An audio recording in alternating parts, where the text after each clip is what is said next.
Gold, trusted gold buyers. మీరు తాకట్టు పెట్టిన బంగారాన్ని విడిపించి ఈ రోజు ఉన్న మార్కెట్ ధరకు కొనబడను. ఈ సినిమాలో మెసేజ్ ఏమైనా ఉంటుందా? లేదండి. యూజువల్గా నేను ప్రతి సినిమాలోనూ ఏదో పొడి చేద్దాం, చింపేద్దాం, ఏదో మెసేజ్ పెడదాం అనుకుంటాను.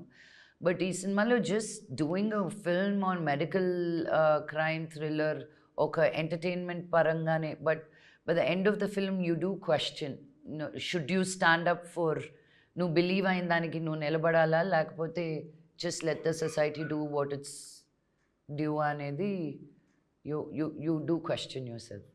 అంటే ఇంతకుముందు చేసిన మెసేజ్ ఓరియంటెడ్ సినిమాలు సరైన ఫలితం ఇవ్వకపోవటం వల్లే వద్దనుకున్నారంటే జనాలు అసలు రిసీవ్ చేసుకోవట్లేరు అనే కాన్సెప్ట్. ఏమంటే ఎవరికి ఏం కావాలో అలా తెలుసండి. ఇప్పుడు నేను చెప్పిన నేను బోధించేసరికి ఎవరు వినేటట్టు లేరు.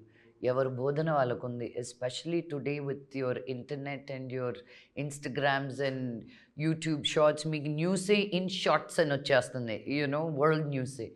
So I think people have a వాళ్ళకే చాలా జరుగుతుంది వాళ్ళ లైఫ్స్లో. మనం బోధించాల్సిన అవసరం లేదు, వాళ్ళని ఎంటర్టైన్ చేస్తే చాలు అన్న దీనికి వచ్చున్నాను నేను. లక్ష్మీప్రసన్న గారు ఎలాంటి క్యారెక్టర్ అయినా చేయగలరు అవలీలగా, అంటే ఆ క్యారెక్టర్లో ఫిట్ అయిపోతారు మీరు. కానీ ఎందుకు రైటర్స్ మీకు తగ్గ క్యారెక్టర్స్ రాయట్లేరని అనిపిస్తుంది అప్పుడప్పుడు? 100% అనిపిస్తుంది. నేను చాలా ఫీల్ అవుతాను. ఎందుకు సుకుమార్ గారు నాకు కథ రాయట్లేదు, ఎందుకు త్రివిక్రమరావు గారు రాయట్లేదు. నేను అనుకునేది 100 అనుకుంటాను, బట్ వాళ్ళకు కూడా అనిపించాలి కదా. బట్ నో కంప్లైంట్స్ అండి. నేను కంప్లైంట్ చేస్తూ వెళ్తే I will be a very negative, hating, angry person. అలా కూడా ఒక ఫేజ్లో ఉన్నాను నేను. అండ్ ఆ ఫేజ్లో ఉన్నప్పుడు నన్ను నేను ఎంజాయ్ చేయలేదు. సో నాకు షాంపెయిన్ అండ్ క్యావియారే ఉండాలనుకుంటే తప్పు. ఎప్పుడు నాకు లెమన్స్ ఇచ్చినప్పుడు లెమనేడ్ చేసుకోవడం కూడా తెలియాలి. So I mean that lemonade stage, that's okay.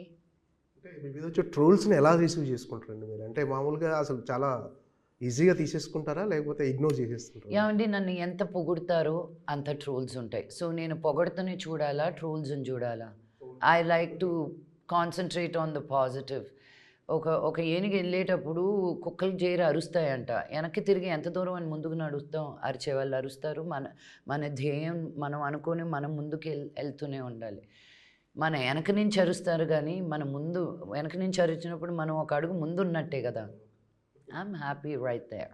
కానీ పాజిటివ్ వైపు మీరు అంటే కొంతమందికి మీరు చెప్పే సజెషన్స్ కావచ్చు చాలామందికి చాలా ఉపయోగపడతాయని తెలిసింది.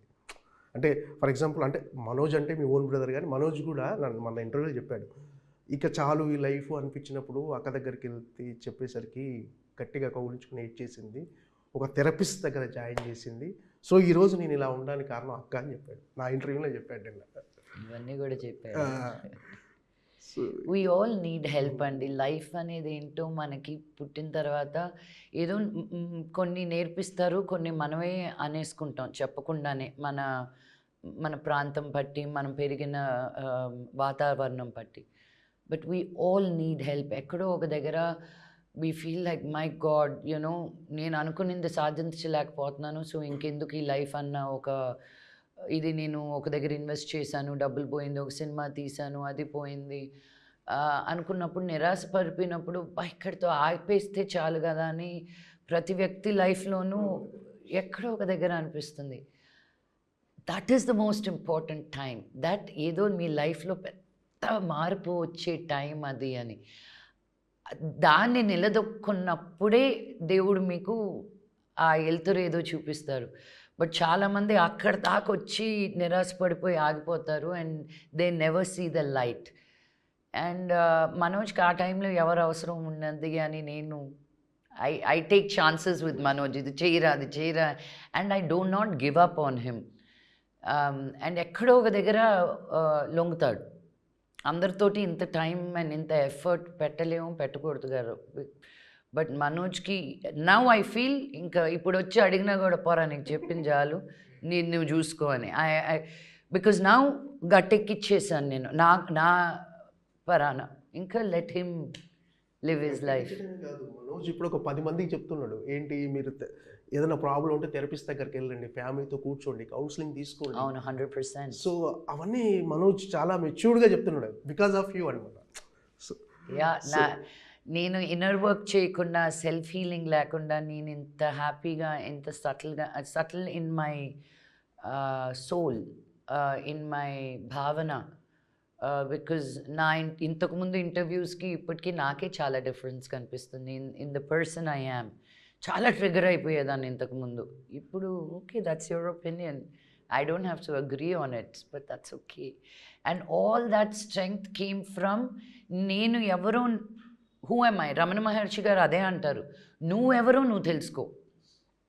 హూ ఆర్ యూ, అంతే. Who am I, I am అని నువ్వు చెప్పుకోగలిగినప్పుడే నువ్వేంటో నీకు అర్థమవుతుంది. బట్ ఐ యామ్ దిస్ అనేది మనం చాలా చెప్పుకోలేము. I am so and so's daughter, so and so's ఇది.